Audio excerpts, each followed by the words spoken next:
have a tugger, it's hard. It's okay, I'm sorry, That made me nervous because I just saw lights flashing through this window. Okay. Estoy acostado y uso mi cabeza en el techo. Yo siento que... From chilling encounters in the wilderness to unexplainable events caught in everyday life, these are not just ordinary clips. These are the 12 most disturbing videos ever caught on camera. Each one will leave you questioning what's truly out there when the cameras start rolling. Instagram user Belle Wright pulled over when her motorcycle started handling strangely. Before she could inspect the issue, a man stopped nearby, appearing to offer help. But the conversation quickly turned personal. Yeah, it just felt like it was riding weird, so I was just pulling over to make sure there wasn't something like obviously loose. I don't know. Just felt significantly bumpier than normal. I don't know. Huh? Where are you going? Fort Worden? Where's that at? Is that over the Port Canal? Fort Townsend, yeah. Yeah, Port Townsend. You single? Are you? Yes. Yeah. So you live there, huh? No, I'm just going just to go. You got a time limit? For what? Or what time you got to be there? Oh, no. Oh, thanks for checking on me. Fort Worden, huh? It's towards Slim, you said? You know you're a hot piece of property. I mean, you're very, very exciting and gorgeous and, beautiful. Like, Well, I thank can't you. be trying to, I can't be trying to deny any privileges. Everything looks fine from what I could You want see. to stop up to have a refreshment or anything? No, I'm good. Thank you for checking on me, though. What's your number? No, I'm not. Why I'm you not say really no? dating right now. Huh? I'm not dating right now. Oh, I'm not. I'm not either. We don't have to be dating.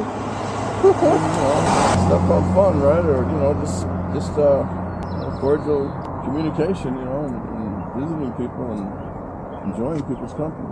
Yeah, I appreciate that, but I don't think so. Instead of discussing her bike, he began asking where she was headed, whether she was single, and pressed for her phone number. Even as she politely declined, he continued. Is it about me that? Huh? Is it about me that you don't think it can't I just don't really incline get. any interest? I just don't really get my number out. I don't know. I'm kind of a loner. Me too. Yeah. Didn't pass up friendship that we could have. We're both attractive people, Look at your eyes. Look at my eyes. Yeah. Come on. All right. Well, thank you. See you later. Drive safe. Sure. What did you think it was riding bad? What do you think it was? I don't know. Is that a Sportster? Yeah. 1200? Yeah. What do you have to see in a man to have them attractive? I don't know. Say that again? But I usually date guys that look like they're in the military. Why is that? That's just what I'm attracted to, I guess. All right, hon.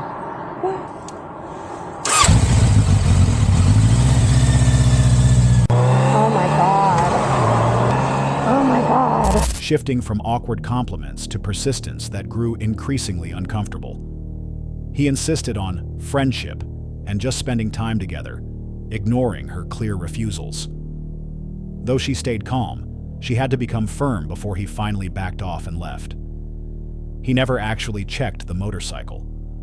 The encounter made it obvious that his intentions were never about helping her with the breakdown.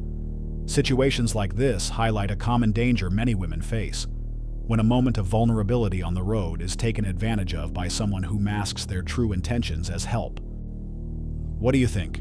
Was this man just socially awkward and pushy, or was it something more predatory from the start? Josh and his grandparents lived a quiet, secluded life in the Appalachian Mountains.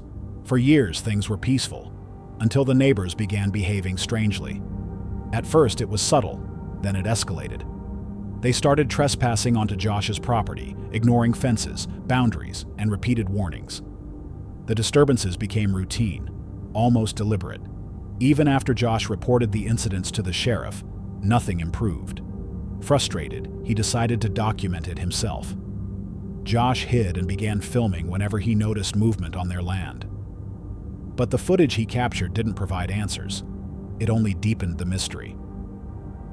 The behavior of the neighbors was unsettling, almost unnatural, as if something had influenced or taken hold of them. Encounters like this walk a fine line between rural disputes and something far more disturbing. Were these simply people disregarding property lines, or was there another, darker force driving their actions? What do you think? Were Josh's neighbors just being hostile, or could there have been something more sinister at play? A couple decided to explore an abandoned school with a reputation for being haunted. At first, it was nothing more than a casual walkthrough of the decaying halls, until something unexpected happened. While inside the old gymnasium, they began a spirit box session. In the middle of it, the girlfriend suddenly felt something tug at her hair.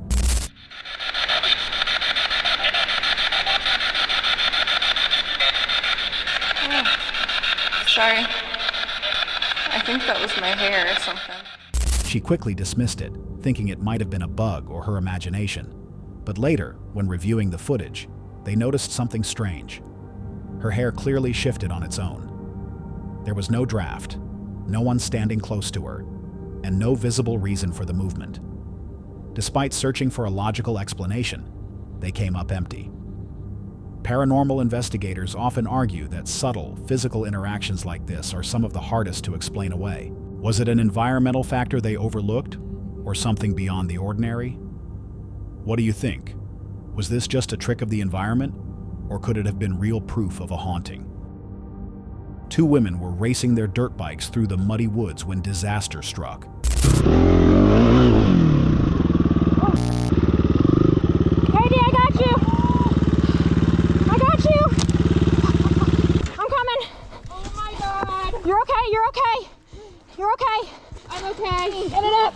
I'm trying, Katie. You don't have a tugger, it's hard. It's okay, I'm sorry. I'm messing up your race. I can It's wait okay, for help. Katie. It's okay, Katie. Can you move? Holy. Can you move, Katie? You're okay. You're okay. Oh, no. Okay, get your bike, Katie. Just hold your bike for a sec. Okay. Me, dude. You're okay. Thank you. No worries. One of them lost control and crashed into a pit, the bike slamming down on top of her and pinning her beneath its weight. Her friend rushed over immediately, working frantically to pull the bike off. The rider was shaken but able to move, thanks to the quick response. It was a frightening reminder of how quickly a fun ride can turn dangerous. Had she been riding alone, the outcome might have been far worse. Accidents like this show just how unpredictable off-road riding can be. Mud, uneven ground, and hidden pits can turn an ordinary race into a serious emergency in seconds. Do you think you'd take the risk of riding in rough terrain like this? Or is it only worth it when you've got someone by your side to watch your back? Allison, who usually sleeps in her van, booked a last-minute remote Airbnb for the night. From the moment she stepped inside, something felt wrong. This is wild. Okay.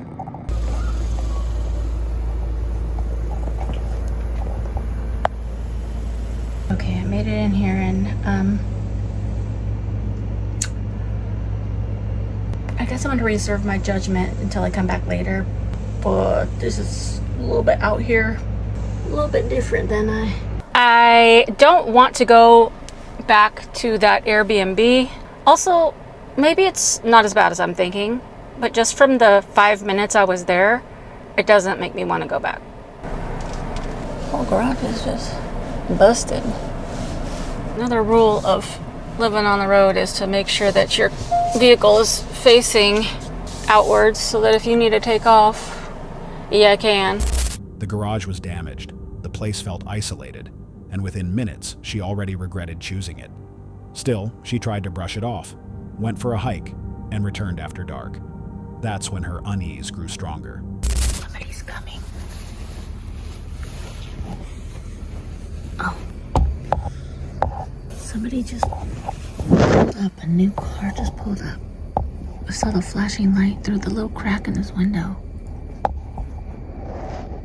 Maybe it's a new person for one of these other Airstreams. It's kind of late, bro. It's like 11 o'clock. Oh, but he's walking. 2 people. Okay, so they're staying in this red Airstream next to me. Alright. That made me nervous because I just saw lights flashing through this window. Okay, I'm gonna try to fall asleep now. Let me just check out this window real quick, because I heard some noises earlier, but they went away. I think we're doing all right. Around 11 p.m., a car pulled in, and two strangers entered the unit next to hers. Soon after, she began hearing strange noises outside her window. At first, she tried to rationalize them as wind or animals, but the sounds persisted. I'm hearing noises.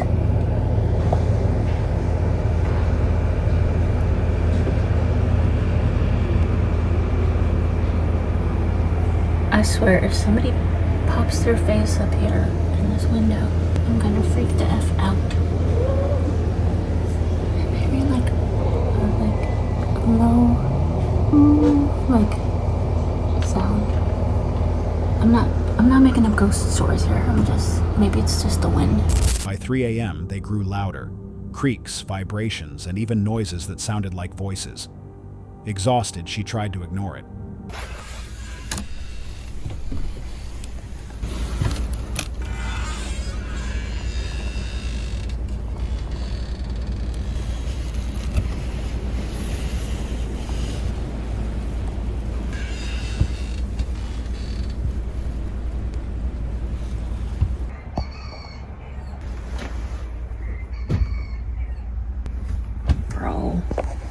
Chill. Excuse me, sir. It is 4:52 in the morning. Stop with your cock-a-doodle-doo. Then, before dawn, roosters began crowing non-stop. When morning finally came, she made a disturbing discovery. Her back was covered in clustered bites. Whether from spiders or bedbugs, the damage was undeniable.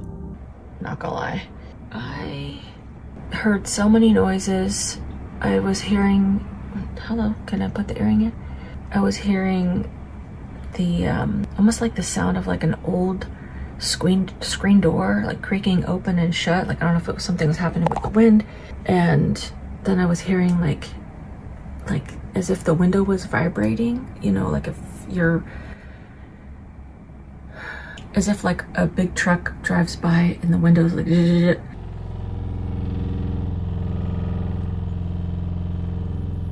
then like before 5 in the morning, these chicken roosters or whatever were cock-a-doodle-dooing. Also, I'm not trying to be dramatic here, but I was either bitten by spiders or bed bugs, and I don't like to be accusatory at all, but my back is tore up, and I was looking it up and it was saying that bed bugs bite in clusters, and definitely on my back there's clusters of... She packed up and left immediately, shaken and exhausted. Was it just a case of a poorly maintained Airbnb? Or did her instincts sense something more sinister about the place? What do you think? Was this simply bad luck? Or was Allison right to trust the uneasy feeling she had the moment she walked in?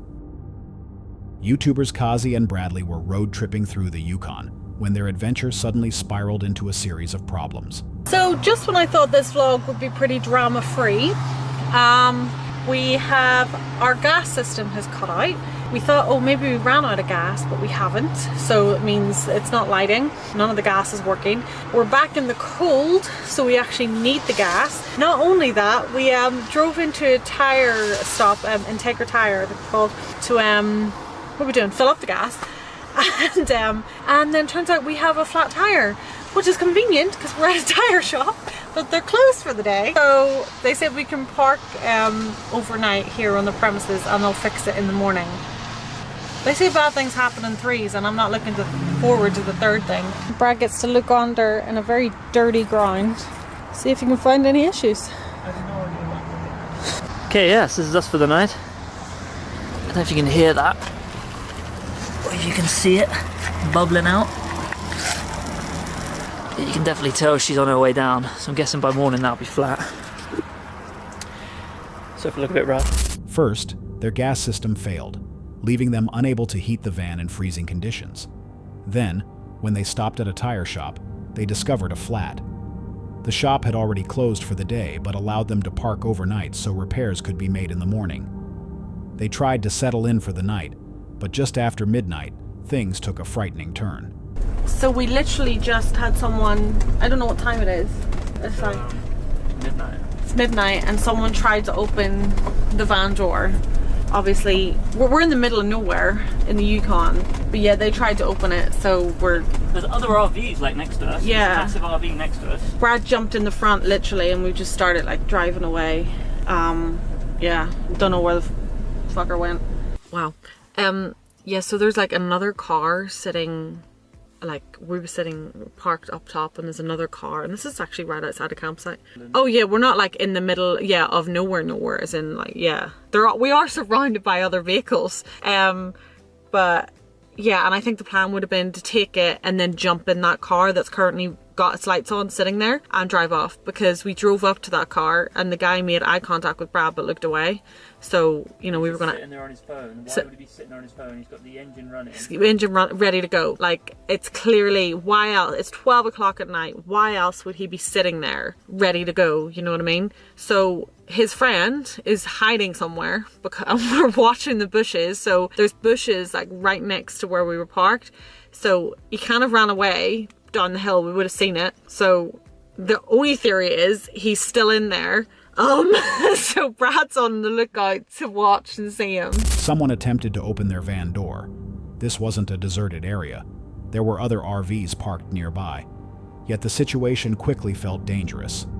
As Bradley jumped into the driver's seat, they noticed another car idling nearby with its headlights on, engine running, and a man inside. The timing seemed too coincidental. They suspected it was a setup. One person trying to get into their van while another waited to make a quick getaway. When Bradley pulled forward, the man looked at him, then quickly turned away, pretending to be on his phone. Not waiting to see what would happen next, Bradley hit the gas and drove off into the night. By morning, they made it safely to Vancouver, but the unsettling encounter left a lasting impression. Incidents like this reveal the hidden risks of van life. Breakdowns and mechanical failures can leave travelers vulnerable in ways they don't anticipate. Do you think this was truly an attempted theft? Or could it have been an unnerving coincidence that looked far more sinister? A woman finally reached the summit of a mountain, but her excitement quickly shifted to fear. The terrain was rugged, uneven, and far from safe.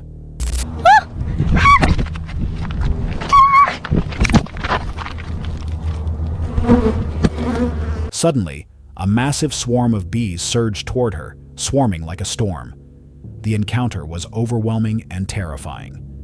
She sustained some injuries, yet managed to escape the situation without falling into greater danger. In the aftermath, she kept her spirits up, noting that things could have turned out far worse.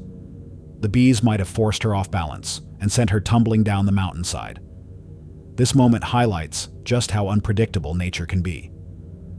What starts as a peaceful hike can transform into a survival test in seconds, reminding us that the outdoors is never entirely under our control.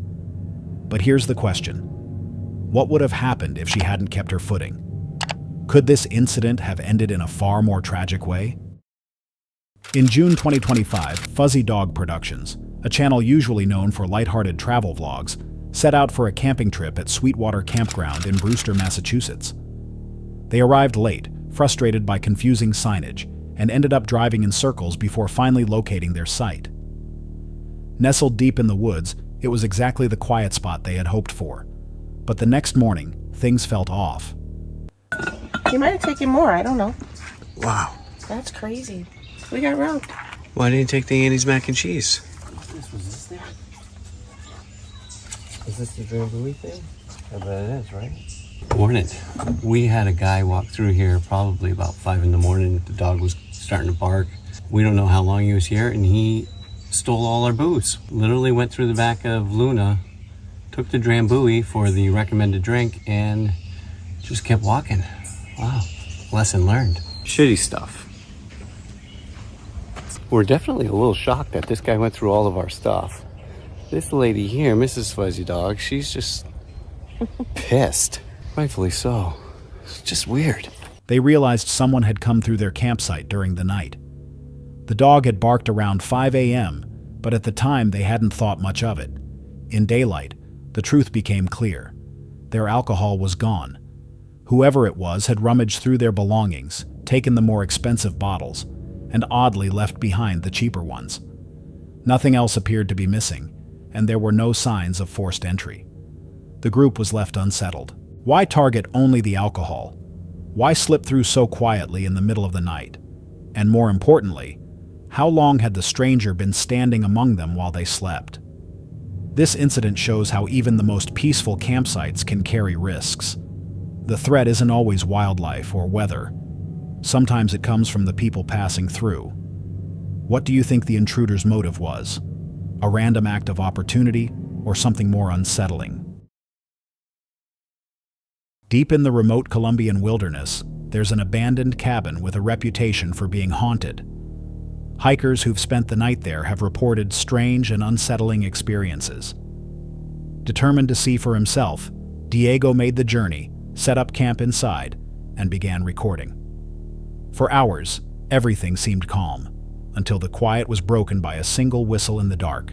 Escuché que alguien silbó, así como cuando saludan, tipo... Y ya silbó una vez y me dio un poquito de miedo. Espero que sea un ave, o si no, no puedo dormir. It was the kind of sound someone might make to get another person's attention. The noise rattled him, though he tried to convince himself it could have come from a bird. Estoy acostado y uso mi cabeza en el techo. Yo siento que algo se mueve. ¿Qué escucho? Parece que las tablas se abrieran.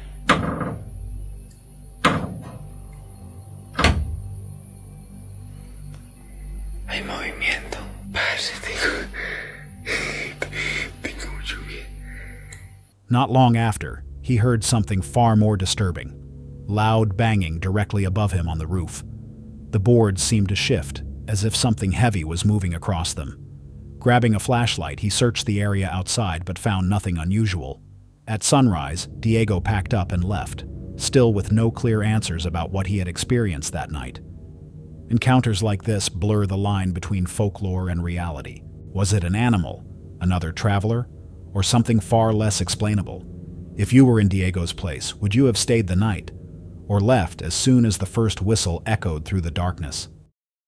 This encounter comes from the YouTube channel Bora Outdoors Survival, a creator recognized for pushing deep into the wilderness to test his bushcraft skills and document the raw realities of solo survival. His uploads often feature quiet riverside camps, but this trip would prove far more dangerous than usual. He had chosen a remote section of river, well away from any marked trail. Upon arrival, he set up a tarp shelter, built to withstand the elements and positioned with concealment in mind. With the fire crackling and the river flowing nearby, everything seemed peaceful. Then the silence was broken.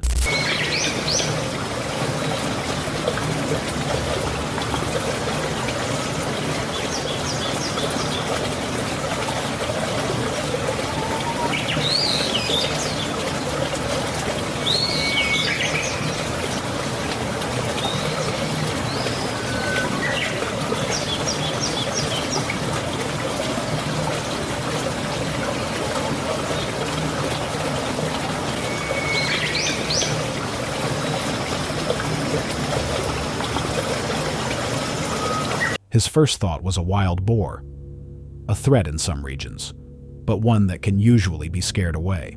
Yet as the minutes passed, the low, steady movements hinted at something else. That suspicion was soon confirmed. It was a wolf. Alone, armed only with a flashlight and a small knife, he had no real way to defend himself against a predator of that size. The fire gave off light but little sense of security. Thinking quickly, he grabbed only the essentials he could carry, leaving the rest behind. Then came the moment that escalated everything into panic, a sudden rush of movement directly behind him.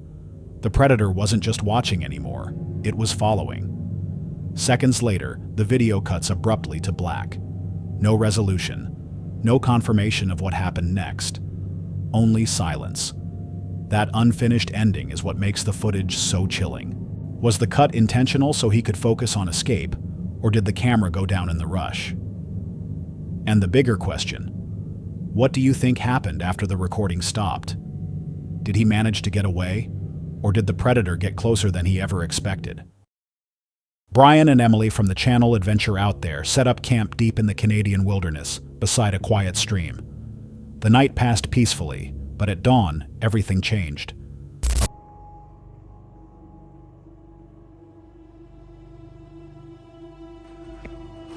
Got our first knock. First knock. 5 o'clock. Why did he want? He wanted to know what time it was. Why? I don't know if that's really what he wanted, but that's all he was gonna get. What does he want? It's only 5:30 in the morning. Around 5 a.m., they were startled awake by knocking on their tent. The voice outside sounded disoriented, asking odd questions and seeming confused. At first, they thought it might just be a lost traveler, but the unease lingered. Even more unsettling, a nearby tent appeared overnight that hadn't been there before. The stranger lingered, leaving them with more questions than answers. Shaken, they decided not to take any chances.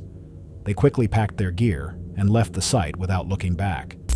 Where we are is a stretch of highway from Prince George to Prince Rupert that is also known as the Yellowhead Highway or the Highway of Tears. And the way that it got the name Highway of Tears is pretty dark, unfortunately, as you can probably guess by the name. But when the highway was constructed in 1970, since then, over 80 women, they estimate, have either gone missing or have been murdered along this highway. And unfortunately, a lot of those are completely unsolved. It also happens to be a disproportionate amount of Indigenous women, and there's a couple of factors that play into this. The highway is extremely remote. There's long stretches between communities. A lot of people hitchhike to get from community to community, and there's also not a lot of cell reception in the area. So, given all of that and knowing about the history of crimes in the area, when we got a knock at 5 o'clock in the morning in this area, it put me on edge. Later, they learned the chilling truth about where they had been camping.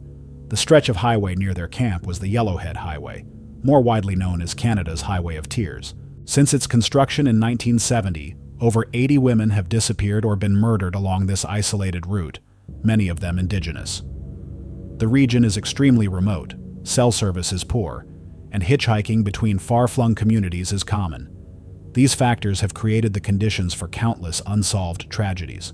Realizing they had unknowingly camped along this infamous stretch of road made the 5 a.m. encounter even more disturbing. That seemingly random knock now carried much darker implications. This incident shows how quickly a harmless situation can take on a sinister edge once the context is revealed. A knock on a tent might seem ordinary until you learn about the history of where it happened. What do you think that stranger's intentions really were? Was it just an innocent wanderer, or something tied to the darker legacy of the Highway of Tears? Diana, the creator behind a steadily growing solo travel channel, has built her following on raw, unfiltered explorations of America's wild and overlooked places. But on this trip to Shoshone Falls in Idaho, her adventure shifted into something she never anticipated. Arriving in Twin Falls, she spent the day seeking out some of the region's most dramatic spots. This is a drop. This is like a cliff. Check this out. Let's go up top and see what this hiking is about up here. I'm gonna go check out just right there. I didn't bring my bear spray with me because this is a park and I pay $5 to get in. So, and I forgot my bear spray in the car.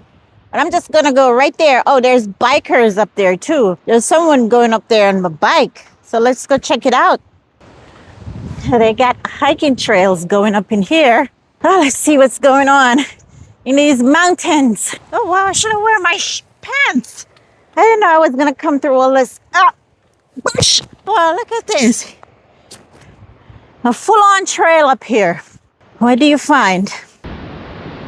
I know you heard me complain that there's gotta be another way to see the falls because I was with the crowd over there. And lucky because we're coming from over there in the beginning.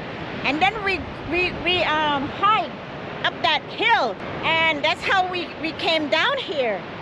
And yeah, so no one is going up there because it looks kind of sketchy going up there. But lucky for me, I saw the bikers and, you know, I followed them up here. Oh my! She hiked steep trails, followed bikers along rugged paths, and even climbed the historic hill once used by daredevil Evel Knievel for a famous stunt. For most of the day, it was pure exploration. Yeah, so guys, I am back. I was gonna make dinner, but no way, that it's not even possible here. It is windy and it is dusty and it is hot. So I'm not even touching that stove. It's impossible. I was here earlier after the gym and I had to leave. I bought some stuff to cook, but it's not possible. So it is out of the question. So I have to went back into town and pick up some salad and some chicken. So that's what I'm gonna just have for dinner tonight. And I'm gonna spend the night here tonight. It's quiet and beautiful. There's a cliff right there. I'll show it to you after I finish eating. Close my door. Look how dirty my car is. I close my door because like the dust just picked up out of nowhere and all of a sudden, wham! Yeah, by the way, I spent hours here just, you know, listening to the silence. Everything is so silent and just feels so out of reach. I don't know how to explain it, but it's very quiet. Very quiet. Like this car just passed by and like that's, you know, you will hear a sound of cars driving by, or I can hear the waterfall from here. By evening, she turned her focus to finding a place to spend the night. She eventually chose a patch of Bureau of Land Management property, quiet, isolated, and perfectly suited for dispersed camping. The wind made outdoor cooking impossible, so dinner was a simple meal inside her car. As the daylight faded, she noticed how unnervingly silent everything became. Every sound seemed amplified across the empty landscape. Once darkness fell, she locked her doors, covered the windows, and dimmed the lights. Hours passed quietly until the stillness broke. Guys, someone is outside, I swear. Who is out there? Get away from my car, please! I'm leaving. Get away from my car! Right now! I'm gonna leave.